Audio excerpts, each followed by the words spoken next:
Okay, this is lecture number 3 in our look at the founder's intentions. Um, this picture of Jefferson looking upwards, the quote is: "An educated public is a public that is capable of maintaining a democracy. People cannot rule well if they are a mob of unskillful know-nothings." Think about what you're seeing around you today.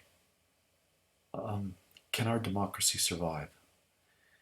There are things you do know. You might be book smart, but I think Jefferson is onto something when there is a mob of unskillful know-nothings. Our democracy is in trouble, and I think for us we are in trouble.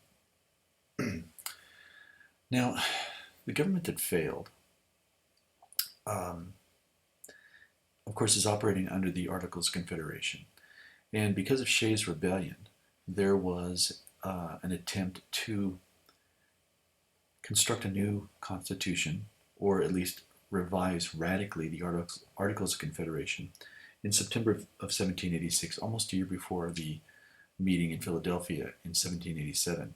It was to be held in Annapolis, Maryland, which is the home of the Naval Academy, and 5 states sent 12 delegates, not enough for even a quorum to get anything done. So it was very disappointing.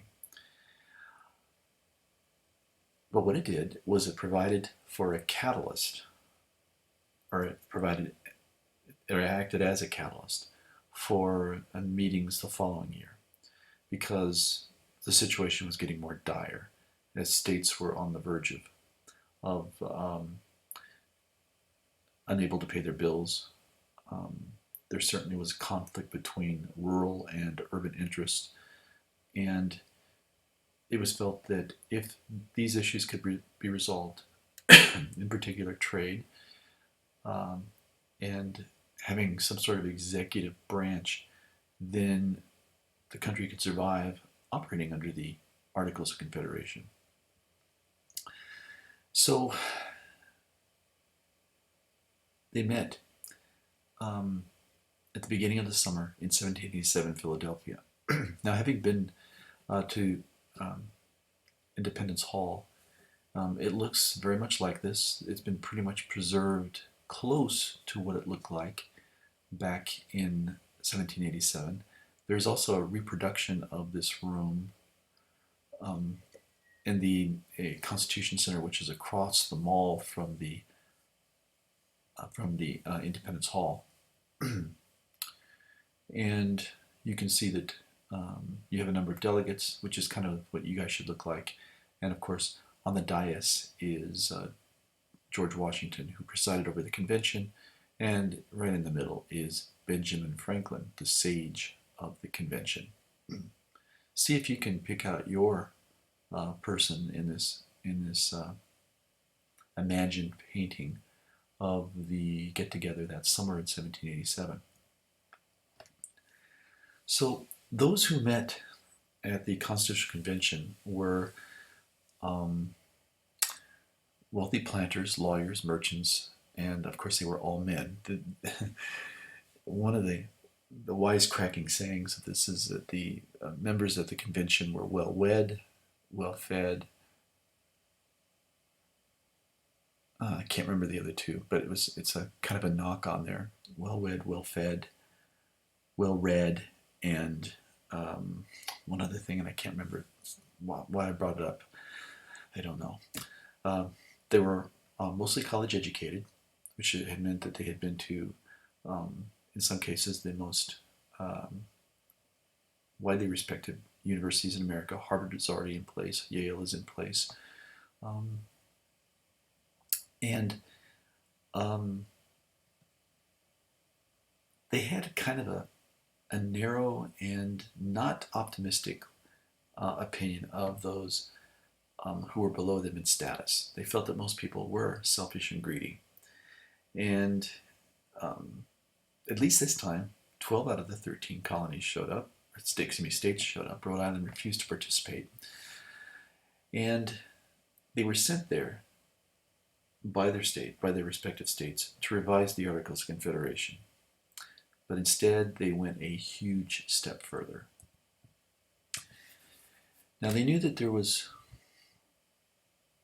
problems with the Articles, but if we look and we step back from from what they did to the things that motivated and drove them to adopt a new constitution.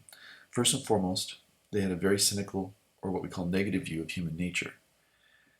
And they thought that given free rein, people will behave badly.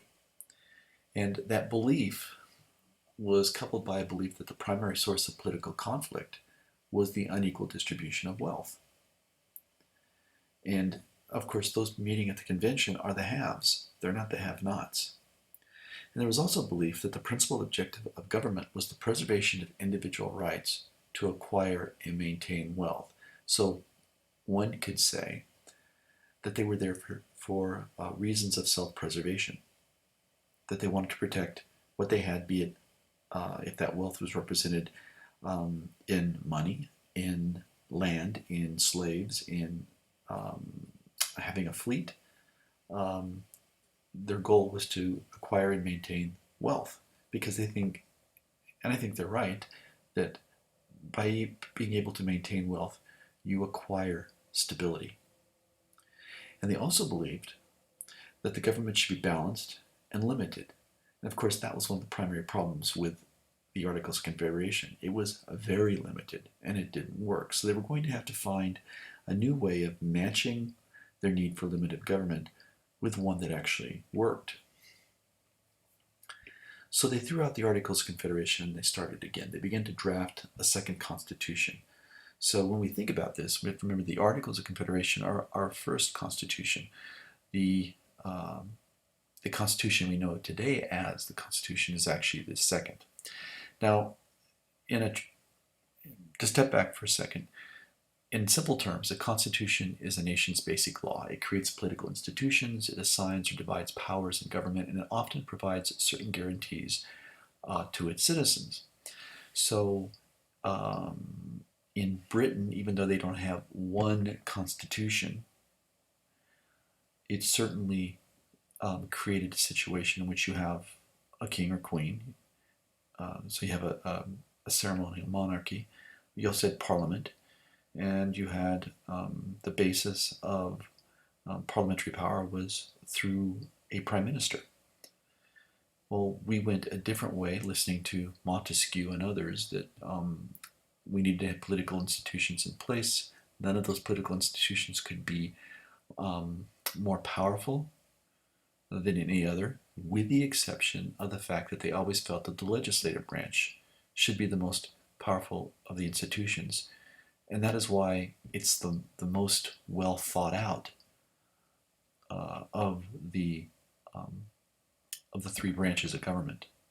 You can see it's less well thought out when it comes to the executive branch, and the judicial branch only talks about the Supreme Court. So they were willing to take on anything.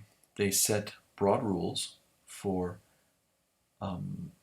discussing and writing a new document. They broadly looked at its framework. There wasn't a set way they were going to do it. And they had to consider and discard or adopt many different goals in this process. And they also felt that constitutions are incomplete guides, that they shouldn't try to address every human action and every interaction the state would have with its citizens. So by being incomplete guides, they could evolve over time and meet the challenges that new ages would bring.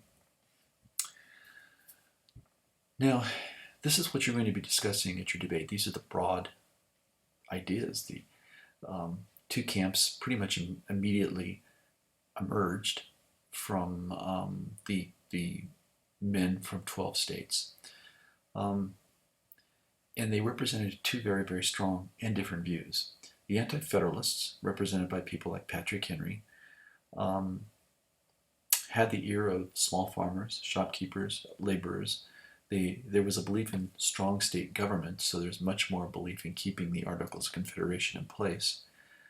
Because of tyranny, they were fearful of a weak national government, and they were upset by the fact that there were no individual protections in the original Constitution.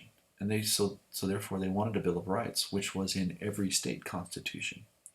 On the flip side were the Federalists, um, definitely people that were more entrenched in positions of power and responsibility. There definitely was a move to weaken the power of state governments and handing some of that power over to the national government in order to make it stronger and more functional. And their defense of the Constitution, as written without the Bill of Rights, was that there really would be few violations of individual liberties. And so therefore, if the states were protecting individual liberties, then it didn't have to be input into the national constitution. And obviously they will find themselves on their heels with that thought, and they are forced to adopt a Bill of Rights in order to get the Constitution ratified. So in one of the vocabulary quizzes, and actually one of the subheadings in Chapter 2, there's something called the Madisonian Model. And in discussions that occurred in the Constitutional Convention, Madison talked about factions, and factions are special interests, and we could extrapolate that out to mean modern-day parties. And he felt that factions, special interests, modern-day parties, could pose a threat to the stability of government. And so, therefore, in order to keep these factions from running away with power, they needed to limit majority rule. So they adopted three fundamental plans that, at least originally, did kind of corner in and create a situation in which factions or parties could not function with impunity. Now, the first set of rules they decided to adopt was separation of powers, that each of the individual branches of government would have specific powers which would not be in the purview of the other two branches. The second thing that they did was adopt a give and take that we call checks and balances. So, for instance, with checks and balances, the president nominates members of the Supreme Court, but the Senate ratifies those nominees. Because they didn't trust us, the Electoral College evolved as an idea and was put into the Constitution. And to satisfy the concerns of both the small states and the large states, there was a bicameral legislature that evolved from the unicameral legislature that was predominant in the Articles of Confederation. So Madison in Federalist 51, which you're going to be looking at later on this week and early next week, Madison reasoned in Federalist 51 that the government is, after all, the greatest of all reflections on human nature. If men were angels, no government would be necessary. And therefore, anarchists would win out because anarchists believe that there is no government that is necessary. But if angels governed men, no controls on government would be necessary. But as we know, people who are in government are not angels. But men govern men, so security measures are necessary to control the abuses of government. And this is what he argues in Federalist 51. You need to know and be familiar with three different Federalist papers, 10, 51, and 78. So when we look at the Madisonian model, and this is out of the Lineberry book that we have, we can see the different powers that each of the branches have. The legislative branch is called the Congress, the executive branch is called the President, and these are where the executive and cabinet departments exist in the executive branch. The legislative branch has the Senate and the House, and so on and so forth. And you can see the arrows going back and forth, and I'll let you look at this and come up with any questions you have. But this is pretty easily laid out as what happens in a system of government that has individual powers, and then those powers balance off against each other so that one branch cannot run roughshod over the other two. So you need to make sure that you're reading all of Chapter 2. And you need to be able to identify all of the ideas in which the delegates to the Constitutional Convention agreed and the issues on which they had to find compromises. And the reason for this is that if you don't understand these issues, when you take a stance, you're not going to be able to argue the issue regardless of which side you're on. And when you write your letter to your constituents urging them to vote for or against the Constitution, you've got to have some factual data in that letter to your constituents. So please read Chapter 2 carefully and take notes. So let's look at the major issues. Issue number 1 was the battle between the small states and the large states. Should representation in Congress be two sections, whatever they would be named? We wound up obviously with the House of Representatives and the Senate, but would those two sections be equal? And frankly, if they're equal, why have a bicameral legislature? So the small states came up with a plan. The large states came up with a plan.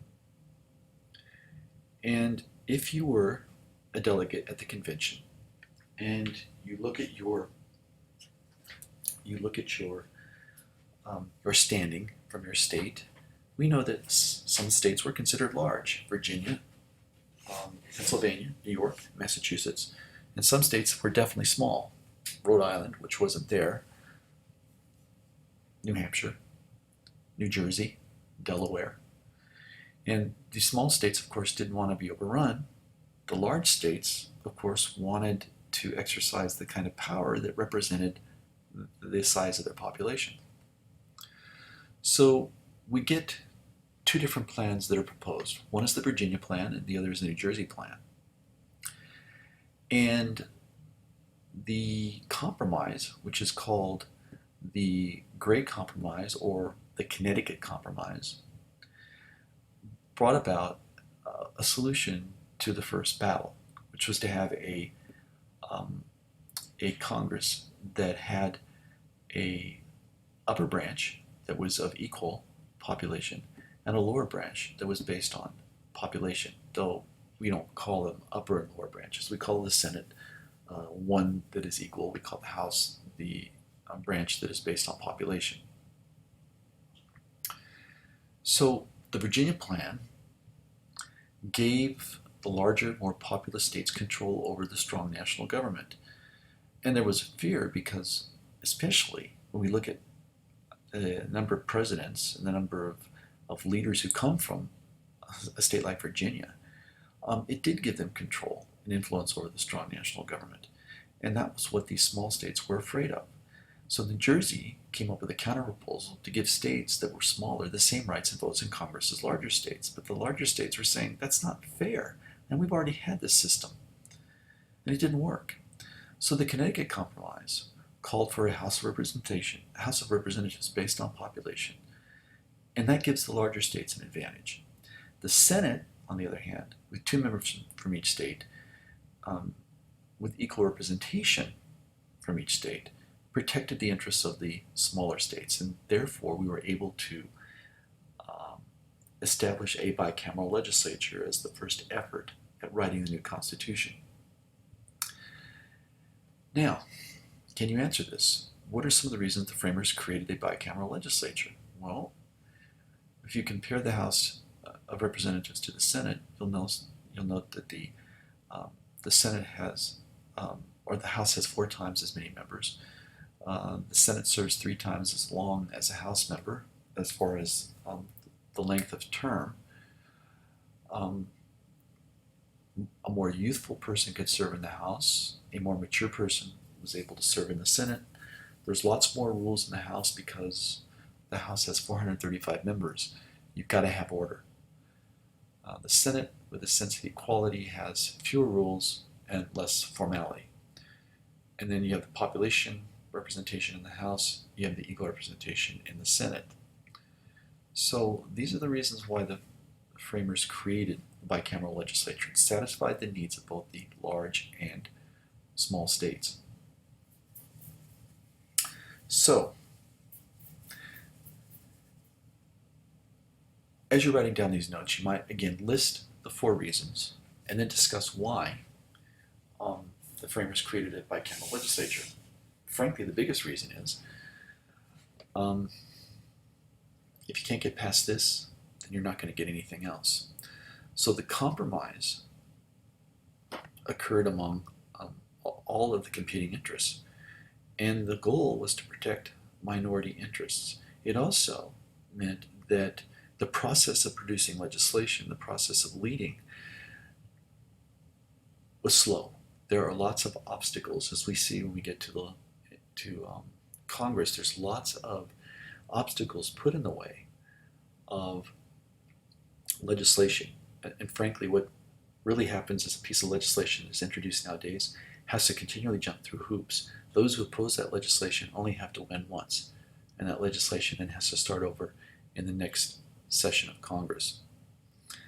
Now, there are also different types of representation, and that is very much representative of federalism. And what you have in this is you have the interest of the national government, the interest of the state government, and of course you also have interests of local nature. And because federalism is kind of an interbranch check, the federal government can't run roughshod over the states. States have to now, of course, are at the beck and call of the national government. But there's quite a bit of wiggle room in that relationship. So this kind of worked. So if you can answer this while you're looking at this, as you're taking a break or maybe writing this, how is the House of Representatives, which is composed of 435 representatives from all 50 states, most closely tied to citizens of the United States? And if you look at it, it's a pretty easy answer.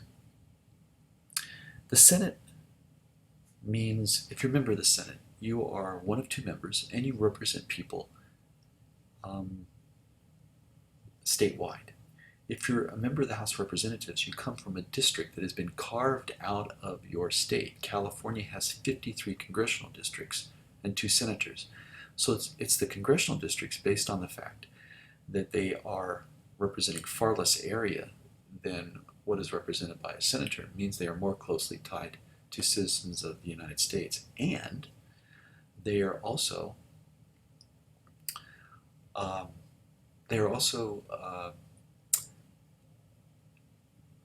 put before the people for a vote, which also ties them closely. So they have to be much more responsive to issues that are confronting the United States. Remember, senators are elected for 6 years, and the issues that elected them 6 years ago, and they may not be issues that they are facing 6 years later.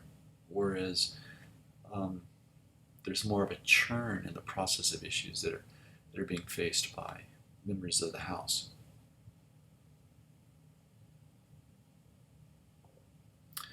Now remember, the House of Representatives, because they are more directly elected, have a shorter term length, must meet residency requirement, and represent relatively small districts. And also, remember, you can start younger at 25 years of age, whereas the Senate, you have to wait 5 years, and to run for president, you have to wait 10 years after you're elected to the House. The second major issue, slavery. should slavery be permitted, and what control should Congress have over it? So the institution itself wasn't as big of an issue as the issue of slaves being counted as part of a state's population for purposes of representation. Of course, southern states wanted that to happen. Of course, northern states did not want that to happen because that would have affected not the balance of power in the Senate, but certainly would have affected the balance of power in the House. So the question becomes, as you get ready for debate, how would I vote if I was in my delegate's role and I am from the North or the South? Well, there was some compromise made on the slavery question. What should be done about the slave trade? What should be done about importing slaves from the old world into the new world? When Georgia and the two Carolinas threatened to leave the convention if the slave trade were banned, because remember, many of these men had estates in which the most valuable part of it wasn't the land, but the slaves that farmed the land. And this threatened exit from the convention forced the founders to postpone a decision on the slave trade because it was just too contentious to deal with. So Congress made two compromises. First and foremost, they put off until 1808 banning the importation of slaves. So it gave 20 years for the South or the southern states to continue providing manpower for the basic industry of the South, which was tobacco and cotton. And they also agreed to provide some laws with the dealing of returned slaves to their owners. The other big issue was the Three-Fifths Compromise. So as we know, the southern states wanted the slaves to count as a full person, and they wanted it both ways. They wanted to be counted, then to be counted as a person, but when it came to taxation, oh no, not at all. The northern states didn't want the slaves counted as population, and just unlike their southern cousins, they wanted the slaves to be taxed for purposes of raising revenue. So the Three-Fifths Compromise, I guess, is ingenious, but it kind of leaves a bad taste in the mouth. The 3/5 of the slaves were counted as population in determining representation in the House of Representatives. What that did was create a balance of power between the southern and northern states by adding 3/5 of a slave. And the northern states got something they wanted. They wanted the slaves to be counted for taxation purposes, and 3/5 of the slave was counted just for that reason. I can't make these things up. So once that was done, there now became an issue over who had the right to vote. And how would you vote if you are in the delegate's role? You're a free man who owns property, which means that you have some wealth, most likely. Not everybody was wealthy there, but most people were. What would you do? Who could vote? And basically your conclusion was people like you, free adult white men. And don't beat the founders up too much on this. It was the predominant view of Western European civilization at this time. We weren't the only ones to practice elevating men and putting them on a pedestal. It just was the way it was. Thank God it's not like that now. Major issue number 4 was who should have control over economics and commerce. Now remember, the third court case is Gibbons, and that will refine how commerce or trade is looked at. When it comes to economics and commerce, what was the proposed solution? How would you vote in your delegate role? would that be influenced by your occupation? Well, the southern states favored state control over the regulation of all trade, but that puts us back where we were under the Articles. They feared, though, more than anything else, they feared that it would be a federal ban on the slave trade that would undermine their efforts to run their economy the way they want. And they also feared that since their economy in the South was primarily agricultural, that there would be a federal duty on agricultural products and it would make them or put them at a disadvantage compared to their northern cousins. The northern states favored the national government's position on the regulation of all trade, that the national government should be the one in favor of all trade. They wanted the federal government to have the power to collect duties and tariffs. And again, each side got what they wanted. The interstate commerce, the federal regulation of interstate commerce, which is commerce between the states, and international trade, was a proposition that was won by the northern states. The southern states won by getting the power to regulate trade within a state, which of course takes the onus off the slave trade if that kind of trade doesn't cross state lines. There would also be no export duties for the first 20 years of the Republic. And there could be no ban on the slave trade for 20 years. So by looking at this, it doesn't say the executive branch. Basically, it lays the power to regulate the economy in the hands of Congress. Only Congress has the power to tax and borrow. In fact, only revenue bills can originate in the House of Representatives. The president cannot demand money and raise it himself or herself. They have to go through a process. And not only does the legislative branch have the power to tax and borrow, it also has the power to appropriate funds. You can pass a bill, but if the money isn't appropriated to pay for that bill, then your bill is dead in the water. So we're going to look at some examples of interstate trade.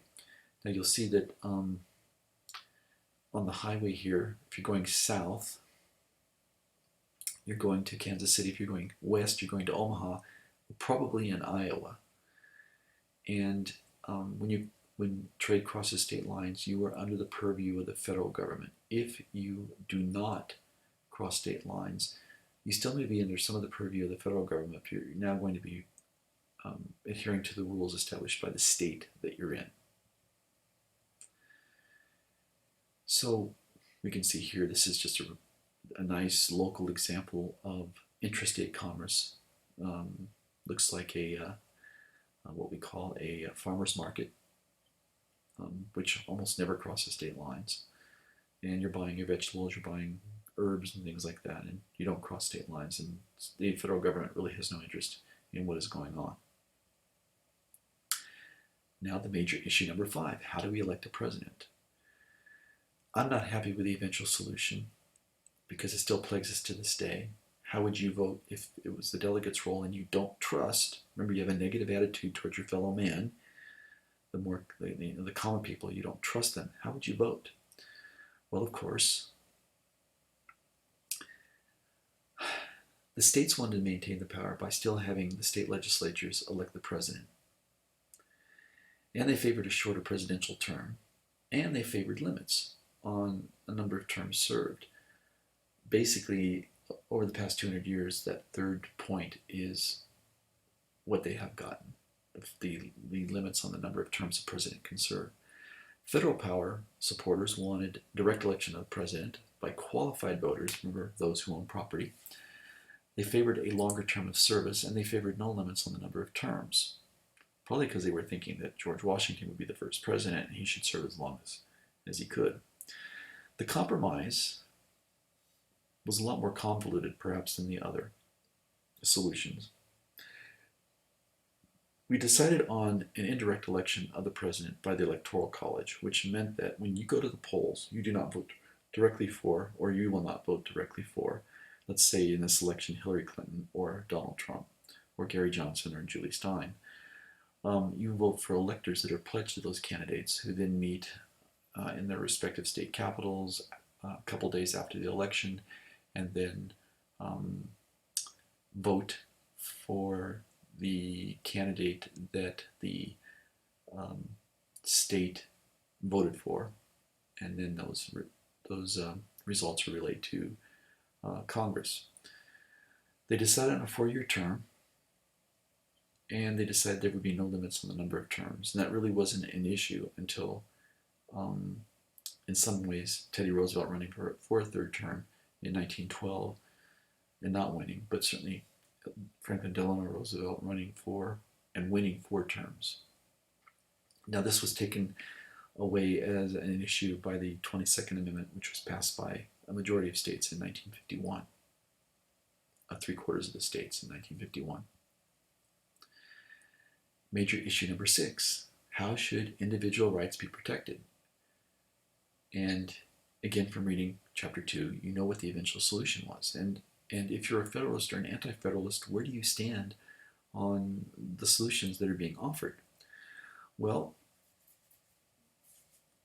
the Federalists thought that a Bill of Rights was not needed.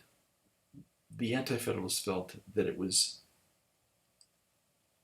absolutely necessary for a Bill of Rights to be added to the Constitution before they would even consider the possibility of ratifying a document that they didn't believe it should exist in the first place. And so we see this copy of the Bill of Rights ratified December 15, 1791 in New York as the states got in line to ratify the Constitution, and that now becoming the government, or the document that governs the country. So when we lay this down, we know that the Articles of Confederation were a Confederate government. We know that Confederate governments don't work because they give all the power to the states. The parts are therefore more powerful than the whole. The Constitution tried to solve these problems. Make sure that you write this down. The power to tax, which was not in the Articles, is given to, or is developed in the Constitution by giving the legislative branch the power to tax. The problem of having no executive branch in the Articles is solved by creating an executive branch with specific powers in the Constitution. The inability to regulate interstate commerce is given to the federal government in the Constitution for interstate, and interstate is the province of the states. In the world of the Articles, if you wanted to amend the Constitution, there had to be complete agreement. That just wasn't going to happen. With the Constitution as adopted, they decided to adopt a 2/3 plus 2/3 plus 3/4, which meant that you could then add an amendment to the Constitution. The 2/3 that they're talking about are 2/3 of the House, 2/3 of the Senate, and then 3/4 of the states. And usually you would have written into the Constitution a time limit for that amendment to be passed, and that was 7 years. So, George Washington served as president of the convention. Gouverneur Morris authored large sections. Oops, sorry about that. Gouverneur Morris, and then I forgot who the other person was. The Constitution itself is the province of, I'm not quite sure what's happening here. Go back, here we are. Here's Gouverneur Morris, and then of course James Madison is the, I'm too far in, guys, I'm not going to start over. It's too far into the lecture to do so. Okay, now we can go ahead. Come on, you can do it.